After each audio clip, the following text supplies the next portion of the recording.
એક ગામની અંદર 100 ઘર હતા અને 100 ઘરમાં વીજળી નહીં. કોઈને વાંધો નહોતો, એવરીબડી વોઝ ઓકે. બધાને એવું હતું કે સવારના સૂર્યોદય થાય ત્યારે ઉઠવાનું ને સૂર્યાસ્ત થાય ત્યારે સુઈ જવાનું જમી કરીને. કોઈ તકલીફ નહોતી. ત્યાં સુધી તકલીફ નહોતી જ્યાં સુધી એક માણસ શહેરની અંદર ગયો અને કેરોસીનની એક લાલટેન લઈ આવ્યો.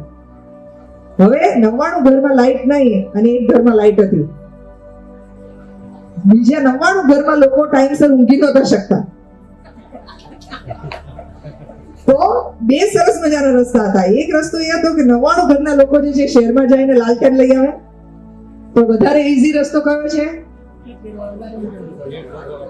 આને ઠપકારીને એની લાલટેન લઈ લેવાની, એટલે બધા problem solve. This is what we try to do to our children also. જે આપણી સાથે નથી થયું સારું એ જ્યારે આપણા બાળક સાથે પણ થઈ રહ્યું હોય અને શક્યતા હોય તો આપણને એમ થાય છે કે ના, કેમ?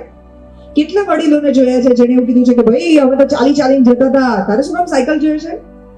એટલે પણ તમને નહોતી સાયકલ મળી, અત્યારે આપી દો. તમારી પાસે છે ને તો આપી દો. તમારા બદલા એની પાસેથી શું કામ લો છો? તમારો સમય જુદો હતો ત્યારે તમારી પાસે નહીં, તમારા આખા ગામમાં આખી સોસાયટીમાં કોઈની પાસે સાયકલ નહોતી. હવે તમે આજુબાજુમાં જુઓ, બધા જ પાસે છે. It's okay.